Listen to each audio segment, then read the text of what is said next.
All right, this big truck driving, and for your noobs like me, you know, I watch a lot of videos online, and I'm watching, and they talking about what to expect and stuff as your first week, first month, or first year out there on OTR over the road and whatnot. I'm gonna tell you some things that you should have when you get out here, and I didn't see too many videos on that. Okay, and this I learned the hard way. You see, for instance, I'm wearing gym shoes. I got a bunch of pair of gym shoes and basically just tearing them the hell up. So you need a decent pair of boots, because you come in situations like this here, and this isn't bad. This is just dirt. But you come in situations where this is full mud. I was in there yesterday, just full mud. There's no way you're not gonna get messy, period. There's no way. You need a pair of decent boots. You need a pair of house shoes, because when you're in here and you're driving for 5-8 hours, you're not gonna be wanting your feet in these boots. I thought, you know, I could do it and knock it out and so forth and so on. No, it don't work like that. You need a pair of house shoes or something, or some really comfortable shoes, and these are comfortable enough for me to drive in. You need a little rug or towel, because you see the dust and dirt on the floor, and so you don't want to be tracking that back there like I just did here, you know. And I try really hard to keep this clean. So you need a Bluetooth headset, no exceptions. At first, you're going to be okay, because you're not going to be allowed to talk on your headset. England doesn't allow you to talk on it, and I'm pretty sure most other companies don't allow you to talk on it. But you're going to need a headset. You're going to need a holder to hold your phone or something like that once you are able to talk, because you're not going to be able to reach through your pocket and multitask when you're driving. At least I wasn't. I can't do 3 things at once while I'm still learning how to drive this big joker. Okay, so Bluetooth headset, towel, house shoes.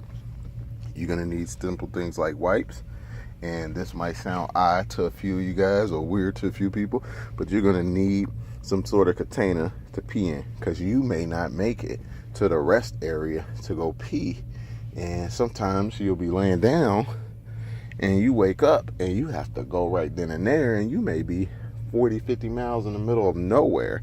And pulling over the side of the road is not an option when you got trucks flying past you at 65 miles an hour. You're going to need something to pee in. So that being said, get something to pee in. Eventually, you're going to need some sort of cooler. Okay, have a refrigerator. It doesn't work that great. And if you don't have one built in, you're going to eventually need some kind of cooler. That's no ifs, no ands, no buts. You're going to need a few things to drink, as you see.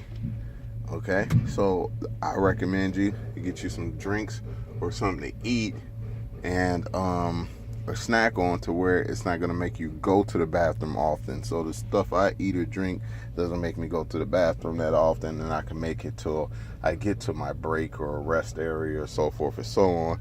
But things just doesn't work out in your favor to where you think you're going to always be able to make to that restroom break. So, you know, I have to, a lot of times you're drinking unhealthy stuff or whatever, but it doesn't make you pee. If I drink water a lot, I have to pee every 15 minutes, seems like. Okay, so that is another thing that's a must. You're going to need a jacket, a nice little heavy sweatshirt or sweater to put on, because one day it might be freezing cold and snow and raining, and the next day it might be hot as hell. Okay, and before you know it, you know, you might be overdressed or underdressed. It happens.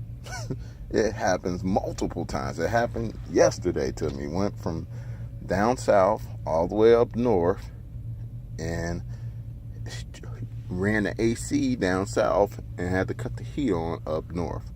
You're gonna need some sort of cushioning. That actually is I got a pillowcase over it, but it's actually a one of them Posturepedic, whatever the hell you call them things. And because if you're driving for 5 hours taking a break, or 4 hours taking a break, so forth, so on, you're gonna get planted in that seat, and that seat as comfortable as it may feel, it's going to start to feel uncomfortable. And some trucks have bad seats already. You know, they may have the air ride and everything else, but they may have bad seats. So and if you like me, a big guy, and that ain't gonna work for you. Obviously bring your own sheet sets and a pillow and so forth and so on. I gotta make the bed. So and sunglasses, because oh my god, you could be driving straight into sun sometimes. So obviously if you wear glasses, you gotta get some prescription glasses, things like that. I recommend a set of little earbuds, which you could actually pick up at some of these places you go to. They come in handy, you know, when you're trying to sleep. You're not gonna get the best of sleep. Like right now I'm getting loaded, I could be asleep, but they rock the hell out of this truck. And talking about what to expect, I didn't expect this truck to be rocked like that. When they're loading and unloading, it's not the most peaceful thing. After a while you get used to it. At least that's what they tell you. You see this damn truck moving out. You hear that? They're unloading me. And this guy's actually kind of gentle on my rear. That didn't sound right at all. But most people up in your rear of your trailer, they not so gentle. They in there, they literally damn near tearing your trailer up. And you go back there, sometimes you see holes and everything else. And I'm just waiting for that red light to turn green there, if you can see that, so I could pull off. That let me know he's done. I could shut my doors and go for someone. Also, a charger works good. All right, so you get this charger now.